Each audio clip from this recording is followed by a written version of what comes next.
Hey everybody, happy weekend. Just doing a bit today on reflection, self-reflection, and why it's a really important practice for us to have. So self-reflection is basically self-awareness, and it's a word that's bandied around quite a lot in the spiritual community, the well-being community.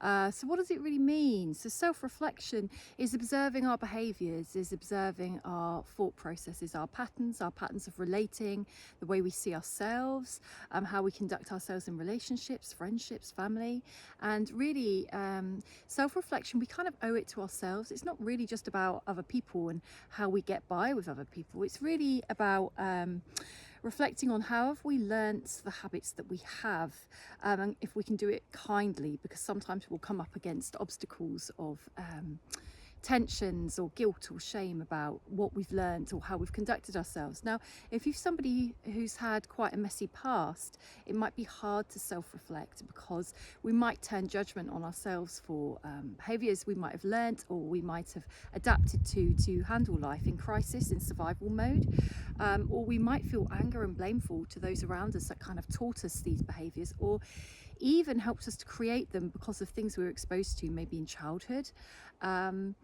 And it's not helpful. It's actually a really important part of the process to understanding who we are, where did it come from, and then see what comes up, what's generated emotion-wise from that. But we owe it to ourselves really, because it sets ourselves free, because then we are open to making different choices, better choices. So if we know what makes us tick, what makes us triggered, how we react, how we respond, what goes on inside us at certain scenarios, then we can think ahead and think, next time that happens, how would I like to be? How would I like to have a reaction? How would I like somebody to respond to me?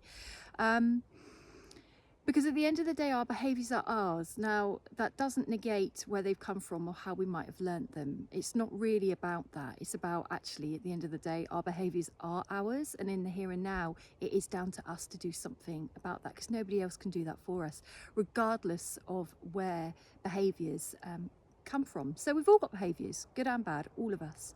Self-reflection is the key, doing our inner work, just getting to know ourselves. And you can do it through loads of different practices. It might be meditation, mindfulness, yoga, walking, therapy, whatever it is that you like to do, even creative things.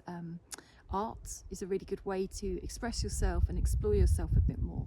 But always take it easy on yourself when you do self-reflection. But remember, it's the biggest gift from you to you.